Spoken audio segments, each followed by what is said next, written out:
Hi, and welcome back to video 2 in the Practice on Fire video series. This is Kevin Doherty, and today we're going to talk about the outer dimension of rapid practice growth. Now, before we jump in, make sure you have watched video 1. You should see a link on this page for that video where I gave you an important mindset shift to make to ensure that your mind is truly an asset and not an enemy in the process of building your practice. So be sure to check that out. If you have done that already, let's move forward into video 2. All right, so there's a quote that I love by the legendary direct response marketer Dan Kennedy, and it says, "All wealth is based upon systems." Now, I wanted to highlight this quote because I think a lot of us as practitioners and healers don't think of things in terms of systems. We tend to fall back on our clinical skill set, on our talent level, and we think of that as like the backbone, as a basis of our success, right? Well, real prosperity in business is based on systems.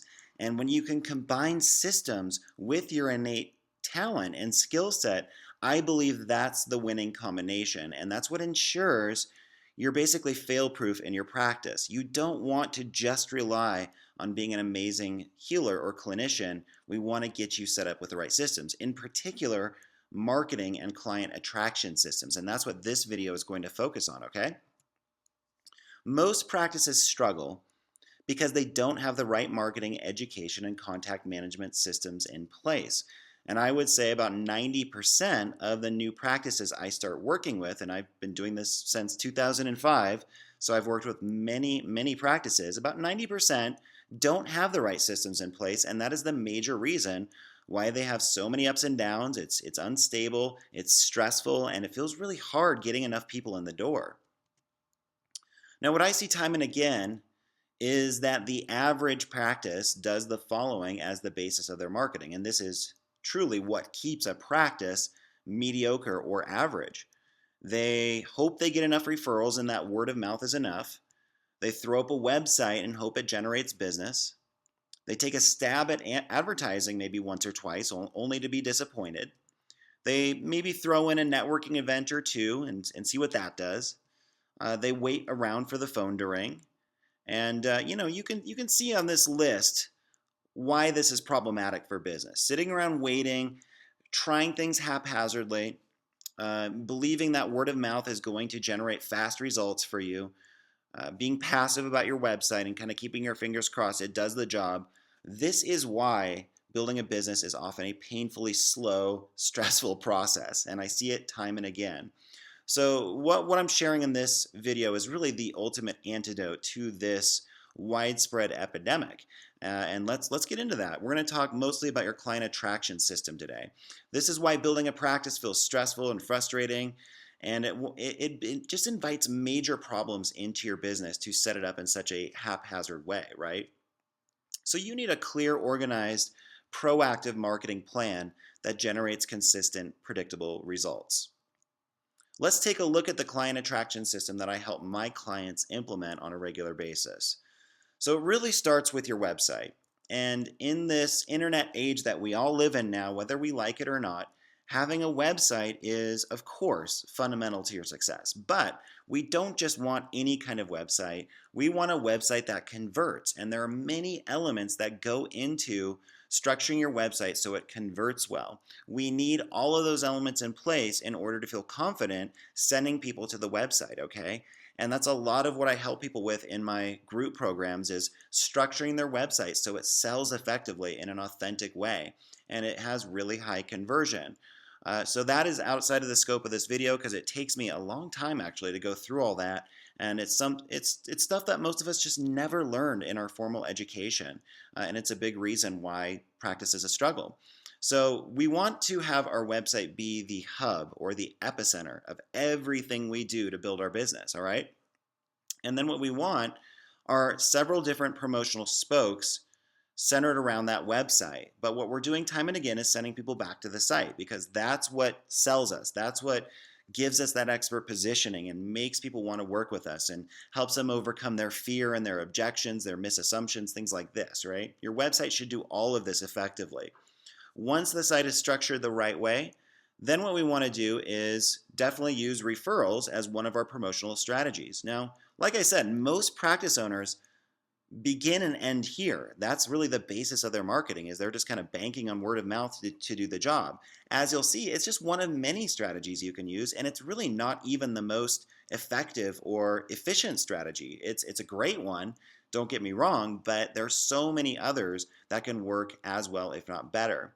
But what we're doing with referrals is we're sending people back to our website, right? We're not just randomly telling our clients or patients to tell their friends or family about us and just hoping that they do. We have a system in place. We have strategies in place where we send people being referred to our website to get specific information that's going to tip the odds in our favor that they're going to want to work with us, right?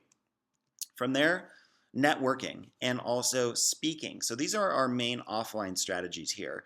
And they are tried and true. They will be around most likely forever, and they're the basis of traditional marketing.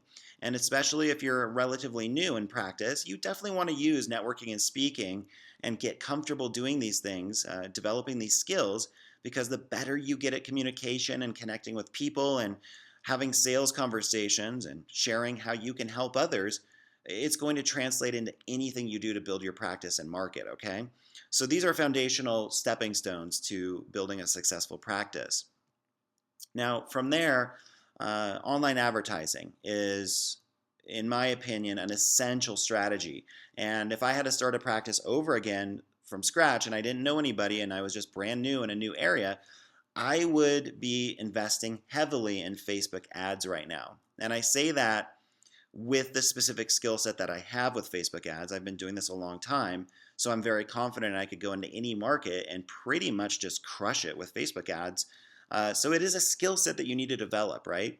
You can't just haphazardly throw up ads, keep your fingers crossed, and not really understand what they're supposed to be doing or how they work or how to write good copy for your ads. There's a lot that goes into this, but it's a very worthwhile skill set to build, and I recommend that you invest as a baseline 5 to 10% of your gross revenue back into advertising, specifically Facebook ads right now. Google AdWords can also work well. And then from there, I think display ads, radio advertising, advertising in various publications, this can all work, but I don't like it nearly as much as online ads because it tends to be a lot more random, less targeted, and you don't have as much control over your ad budget. It's just really difficult to feel like it's a safe bet, right? And I've worked with many clients who came to me and said, you know what? I just dumped $3,000 into this display ad and it didn't do really anything for my practice. And that's a real bummer, right? We try to avoid that at all costs.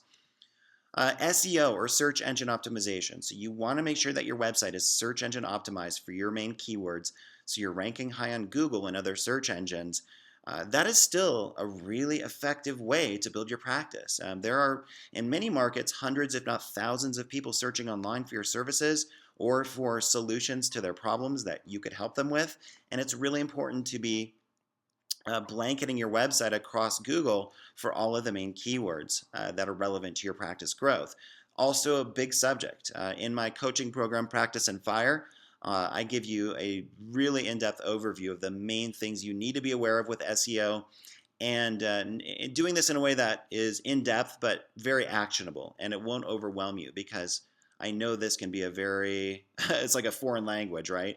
A very intimidating subject for a lot of us. I'm also not a huge fan of spending $500 a month or whatever it is on an SEO company who promises to get you to the top of Google. Usually I see that ends in disappointment, and sometimes these companies are not using ethical strategies to get you ranked well, which means that you're going to be set up on a very shaky foundation. There's a lot you can do personally with your own SEO to develop that skill set and rank very well on Google. And I believe these are really important skills for you to have as the business owner.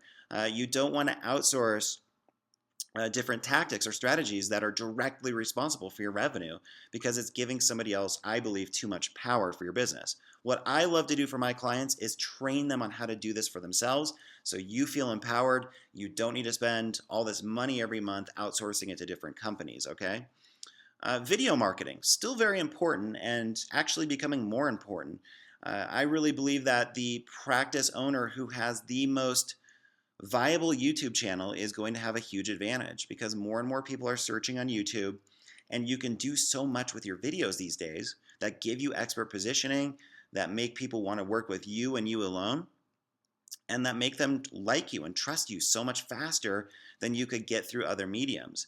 So I'm a huge fan of video marketing. I've worked with a lot of introverted practitioners over the years who are pretty resistant to this. What we find time and again is once we just get a certain mindset shift in place, video can be fun and it can be such a powerful marketing tool that your excitement for doing it will override any self-consciousness or resistance. Okay, that's what I love to see happen. Email marketing. Now, this is a huge one because what I see over and over again is very few practice owners are taking advantage of email marketing. Many of them are not even building their email list.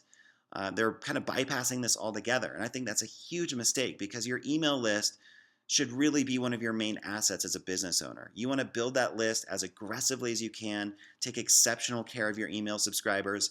And this is an asset that's going to grow over time into the thousands. And the bigger that list gets, the less pressure it puts on you to do all this external marketing. You now have a built-in network of people who love what you're doing, that are both leads, people that are thinking about seeing you, and clients, people that have invested in what you're offering. And you want a really diverse, strong list of both leads and clients, and just take good care of those people over time, all right? So I coach a lot on this in Practice on Fire. It's a big topic, but very workable. It's very accessible, but we got to get you oriented toward the right way to email your list and build that list, all right? Blogging. So whoever has the most content on their website is generally going to win the search engine game. And Google is really looking for websites that convey authority. And the best way to do that is just to have more valuable content on your site than anybody else. And this is true even if you're in a really big competitive market. If you just get yourself on a content creation schedule and you have the discipline to write a couple of blog posts a month over time, that's going to really tip the odds in your favor of Google loving your website and ranking you well for a variety of keywords, and people just kind of stumbling on your site from various online searches where they're just typing in keywords and you pop up. You want that in place, and it makes your marketing so much easier to have a ton of content over time. Now, I don't expect you to do that all at once unless you just love writing, but over the next couple of years, if you write 2 blog posts a month, you can have up to 50 pieces of content, 50 new blog posts on your site. And I can assure you that's going to be a lot more than just about anybody else in your market. And that's what you want, okay? And social media, of course. We have Facebook, we have Twitter, Instagram. We have all these different social sites now. And this tends to be one of the most overwhelming components of building a practice is, oh my goodness, how many of these sites do I need to bother with? How much should I be posting? And it becomes, just deer in the headlights, right? I mean, I even feel that way for what I do, and I coach on social media all the time. Now, here's my take on social media. Unless you can get Facebook working, don't bother with other social sites, because Facebook is still the best one. So don't be spreading yourself thin trying to manage Twitter and Instagram and all these social sites if you can't get Facebook working. So just drill one hole deeply. Focus on Facebook. Make sure you're getting your ad budget in place, about $10 a day. So you're not just relying on organic or free visibility, because that doesn't work as well anymore with Facebook. So if you're willing to just spend a little bit of money getting your ads out there and getting some visibility and doing 1 or 2 fan page posts a day, you should have a lot of success with that. And then once that's in place, we might want to get you focused on other platforms. But for a lot of my clients, they don't even have to worry about it because Facebook can be so effective. And trust me, there are plenty of people on Facebook to flood your practice for years to come, right? So this is our marketing system. And you really want to take a look at this and first of all assess how much of this am I already doing or not doing, and do I have a clear structure in place that ensures I'm getting enough visibility and that I'm sending people to a website that I feel super confident about that is converting visitors and leads into buyers. That's what we want to set up for you, okay, using these strategies. Okay, the speed at which you want to grow should really determine how many of these strategies you use. If you want to grow super fast, you want to use more or less all of those strategies. You want a pretty diverse plan in place where you have your eggs in a few different baskets and you're growing a lot faster because you're getting so much more visibility. If you want to go more moderately, then just take 2 or 3 of them or maybe 4 of those strategies and put some really good focus into each of them until they're working successfully for you, okay? You also want to base this on where you're at in your development. If you're in a startup phase, what I call phase one, remember that networking and speaking is important. You want to develop those skills as a business owner because it's going to directly translate into any online marketing you do, and it's going to help you interact with your clients or patients much more powerfully by honing those skills, okay? If you're in phase two, what I call the expansion phase, that means you're starting to max out your schedule. You're at least seeing 20, 25 clients a week, all the way up to 200 clients a week, depending on what you do. You want to focus more on high leverage activities like advertising and SEO and content marketing that are residual forms of marketing. They don't require ongoing effort to get a result from them, right? Networking and speaking are pretty labor intensive, whereas if you have good ads on Facebook, you can just let those run in the background and they'll just continue to give you awesome visibility, and you don't have to put all this extra time and energy into managing it. Because honestly, you won't have extra time if you're in phase two. You're busy seeing clients, and that has to be your primary focus. Now, a lot of people don't realize there's a phase three to business. In practice, as a brick and mortar business, we tend to think, well, phase two is maybe the pinnacle of success. I believe there is a phase three, and it's what I call the freedom phase. And that's where you're no longer trading time for money. You run a real business where you can walk away from it and still generate revenue and live a life outside of just running a business. I believe the best way to drive that kind of business right now is definitely Facebook ads. And that's my main focus, and is developing that skill set and getting better and better at it because it's just an amazing medium right now.